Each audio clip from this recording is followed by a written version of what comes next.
Indianapolis Colts, and we figured we'll welcome in the general manager and give him, I guess, a better midfield view, just a little bit 10 yards further to midfield than when he normally takes in this NFL Scouting Combine. GM Chris Ballard. Good to see you, Chris. Thank you. Chris. Appreciate you. How are you? I'm good. What's your assessment of what we've seen so far? Really good. I mean, you can't say this is a slow track.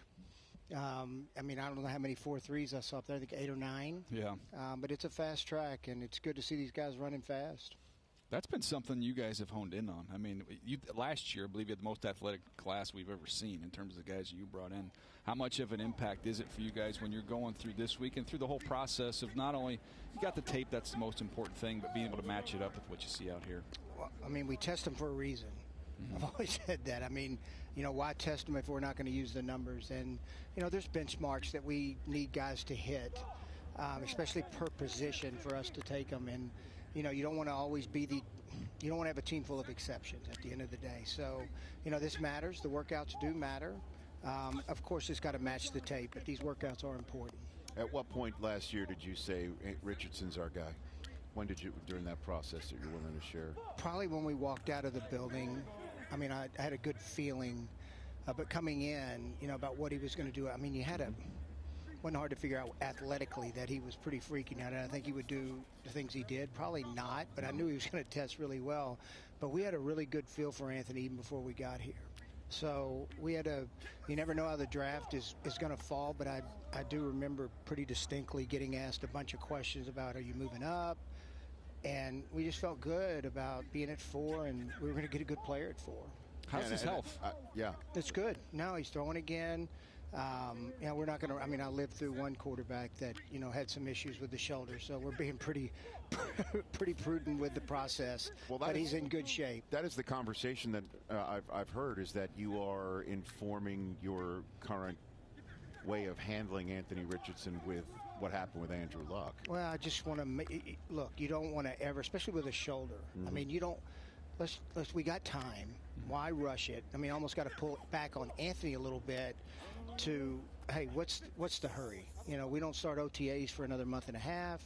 Really don't start throwing until, do we get into May? So let's just make sure we're following exactly what our rehab team and the doctors are saying. Anything surprise you? I know you were excited about him and brought him in there. I remember just being at camp and thinking, he looks pretty comfortable and poised this early on in the process. The thing that I will tell you that is you saw glimpses of it on tape, but his poise, Anthony's a passer. I think there's a little misconception that this guy's a passer, and he's a pocket passer. And he's got great poise in the pocket throwing the football. And I thought you saw that in the limited time he got to play. Now, look, he's got a long way to go. He hadn't played enough yet for us to sit here and stamp him and say there's no doubt. But, the signs were very encouraging, early in the season and especially through all of OTAs last year, through training camp.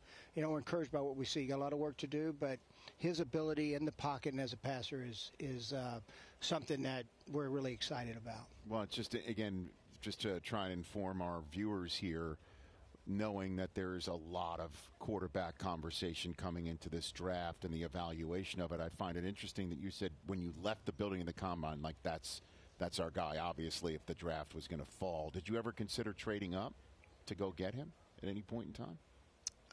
We had discussions, but at the end of the day, we were saying, let's just flip a coin. There was other guys we liked, too, and so we figured at least one of those guys would be there at 4. Right, and I remember seeing in that documentary that that's on Roku, of you sitting in the draft room hearing that a trade was being made, and then you kind of were relieved that you heard it was the Texans trading up again. They already got their quarterback. So it was like a moment of nervousness and then complete relief. I'm sure they edited what I really said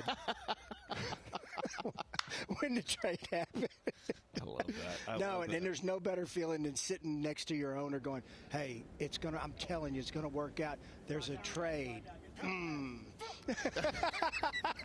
Then you heard who it was, and then you knew you were going to get your guy. Yeah. And then just the general sense again of the new league year happening so quickly. Where are you in your process of that, Chris? we're in good shape. Now, look, we got a bunch of free agents that, we've been meeting with our agents all week. Okay.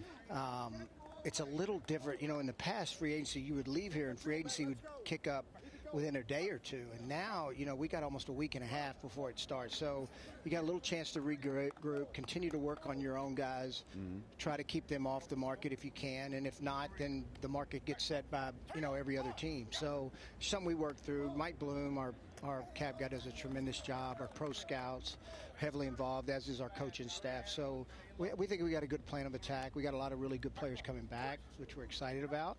But there's guys we also want to get back and then also add. I know we got to run, but I got to ask one quick question, because there's a lot of teams that are making the decision of whether they should restart the quarterback clock. I'm looking at this and seeing you guys have $72 million in cap space. How much of a benefit as a roster builder when you do have the rookie quarterback contract? There's no doubt it's a benefit when you're not paying a quarterback $40-50 million. I mean, it gives you a little more room to operate, but I don't look at it as any different than when we had Andrew, and Andrew was one of the higher paid guys. You can still it's a benefit, but you still can build a roster either way. You've got to be better without a question. You've got to be better drafting when you've got a high dollar guy.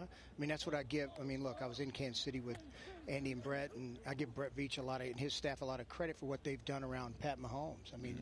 It's defensively, pretty incredible what they've been able to do and draft. So it can be done both ways, but I do think it's a little bit of an advantage.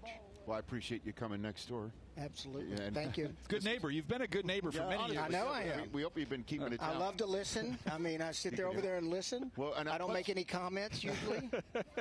Plus, I want to see up close to see if this is in fact a mullet that you're growing. But you're not there. It's. I'm not. But it's a mid-age. I'm having like a midlife crisis, and I'm letting this thing go. Well, we're the you same. want me to tell you the real story? Sure, please. So we go to northern Wisconsin every summer. Good friend of mine, Rich Thompson, and Jim Bourne, our families, we all played together in college. We go up north, and there's a kid that I'm not going to name this school, okay, but he works at a school in the SEC. In the ACC, and his hair he's getting long. I said, dude, your hair looks great, man.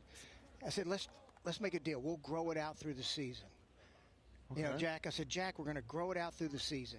Well, I look on TV, and he cut it. I'm like, dude, what happened here? So I'm letting it roll.